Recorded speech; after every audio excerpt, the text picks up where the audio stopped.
Assalamualaikum warahmatullahi wabarakatuh. Perkenalkan, nama saya Rosita Budi Rahayu, NPM 201401008. Di sini saya akan menjelaskan tentang UAS kesehatan mental, yang mana di sini kita akan menjelaskan apa sih bentuk gangguan mental itu. Mari kita bahas. Oke, yang pertama adalah depresi. Depresi itu apa sih? Ayo kita bahas bersama. Depresi adalah jenis gangguan mental yang paling sering terjadi, dan jenis gangguan mental ini ditandai dengan kesedihan yang terlalu lama hingga penderitanya bisa merasa putus asa, bersalah, tidak berharga, tidak termotivasi, hingga berbagai keluhan fisik yang tidak jelas penyebabnya. Jadi depresi ini bisa dialami oleh orang dewasa. Tidak hanya orang dewasa saja yang bisa mengalami depresi ini, remaja pun bisa mengalami depresi ini. Yang kedua adalah gangguan kecemasan. Gangguan kecemasan itu perasaan cemas yang sangat kuat, berlebihan, serta berlangsung lama dan bisa memburuk seiring waktu hingga terasa sangat membebani. Jenis gangguan ini meliputi serangan panik, gangguan obsesif, kompulsif, OCD atau usidia, dan fobia. Jadi awal mulanya OCD adalah gangguan kecemasan. Jadi gangguan kecemasan ini yaitu kecemasan yang sangat kuat gitu. Jadi apa-apa sedikit dia merasa cemas. Yang ketiga adalah gangguan bipolar. Gangguan bipolar adalah penyakit mental yang ditandai dengan perubahan suasana yang tidak biasa. Perubahan ini bisa terjadi dari sangat bahagia menjadi sangat sedih atau putus asa. Jadi gangguan bipolar ini sangatlah tidak dapat terdeteksi, yaitu dia itu bisa merasa sangatlah senang dan juga bisa tiba-tiba merasa sedih. Jadi tanpa sebab pun dia itu bisa merasa sedih, tidak tahu alasannya itu apa. Jadi itu bisa jadi dia itu mengidap gangguan bipolar. Dan yang kedua, kita akan menjelaskan tentang apa penyebab frustasi pada remaja. Frustasi sebagai salah satu sumber utama timbulnya kenakalan remaja. Penyebab frustasi karena tidak dipenuhi 4 kebutuhan pokok atau 4 vices dalam remaja. Apa sih 4 kebutuhan pokok yang tidak bisa terpenuhi yang menyebabkan seorang remaja itu frustasi? Yaitu adanya kebutuhan untuk memperoleh rasa aman, serta kebutuhan untuk memperoleh pengalaman baru sebagai usaha untuk memenuhi dorongan ingin tahu, petualangan, dan sensasi ketiga, kebutuhan untuk ditanggapi sebagai pemenuhan dorongan cinta dan persahabatan. Serta yang terakhir adalah kebutuhan untuk memperoleh pengakuan yang berupa status atau prestis.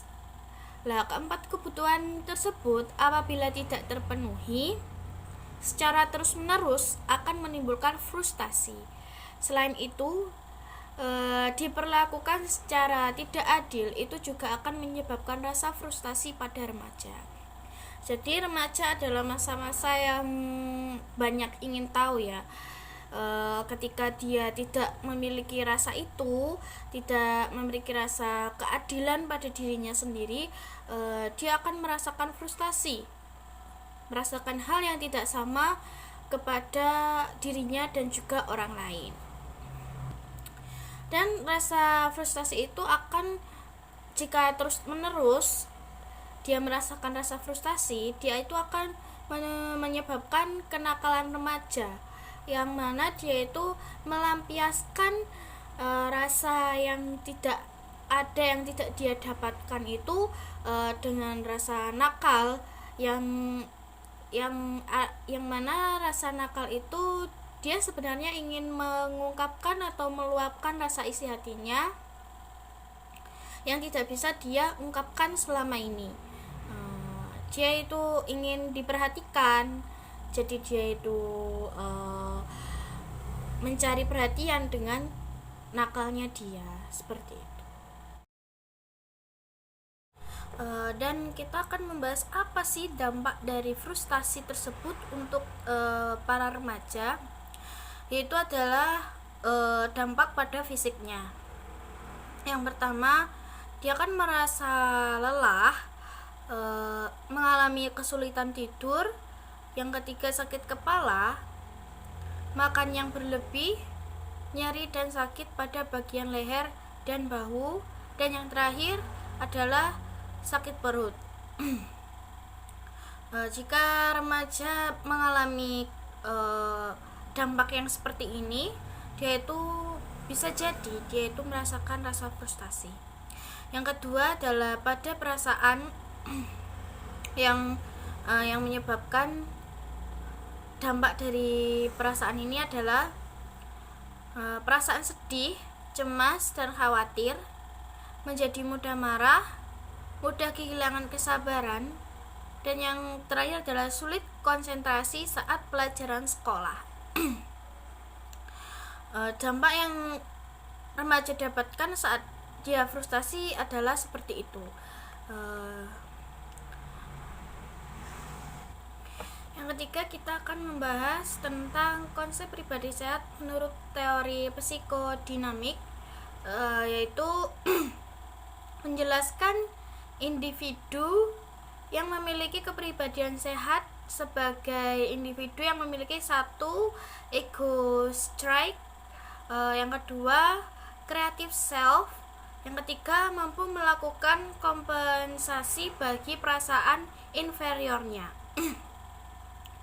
Yang keempat, dia itu memiliki hasil yang positif dalam setiap tahap interaksinya dengan lingkungan sosial.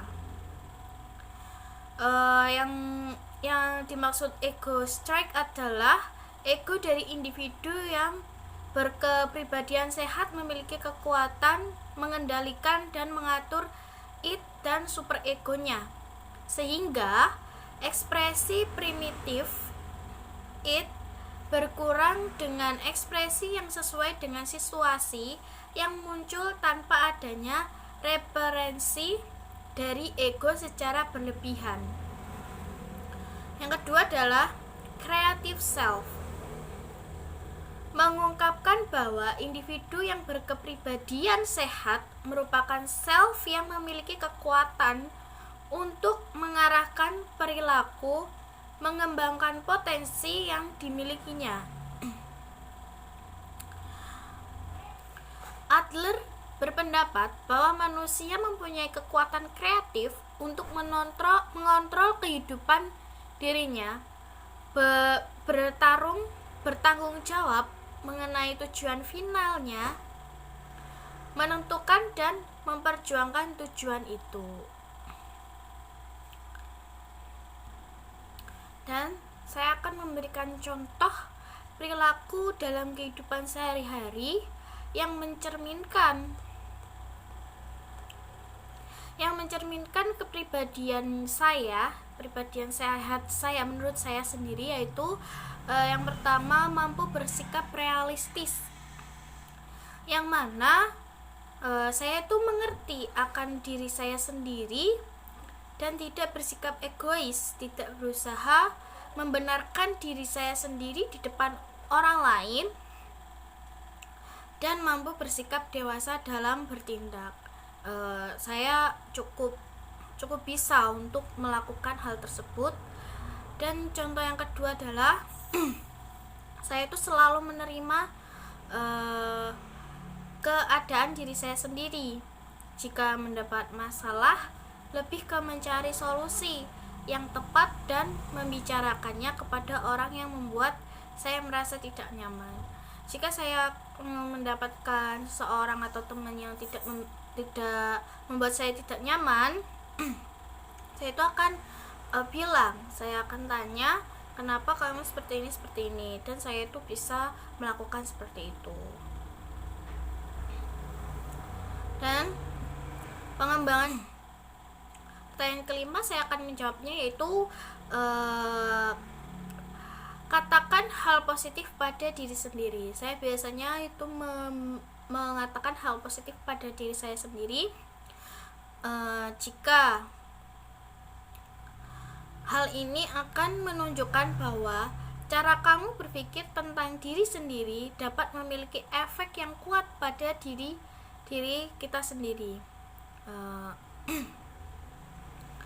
Ketika kita memandang diri kita dan hidup kita secara negatif, maka kita juga akan merasakan efek negatifnya. Sebaliknya, jika kita akan mengatakan hal yang positif itu akan berbalik pada diri kita sendiri.